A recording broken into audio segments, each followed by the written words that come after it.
வாழ்க வளமுடன். ஒழுக்கத்தை கடைபிடிக்கும் மனிதன் நிம்மதியுடன் வாழுகிறார். ஒழுக்கத்தை கடைபிடிக்கும் மனிதர் நிம்மதியுடன் வாழுகிறார்.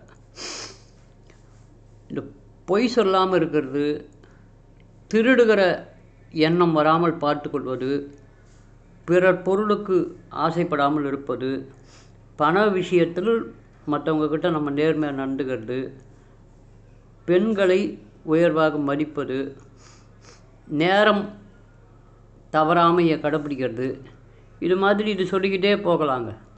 இதெல்லாம் ஒழுக்கம் சார்ந்தது, அடிப்படை மனிதனுக்கு மிகவும் தேவையானது.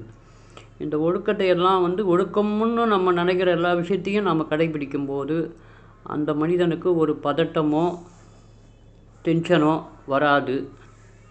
அவங்க நல்ல விதமாக நிம்மதியாக வாழற சூழ்நிலையை நம்ம மனமே உருவாக்கி கொடுக்கும். ஒழுக்கம் என்பது மிக மிக முக்கியமானது.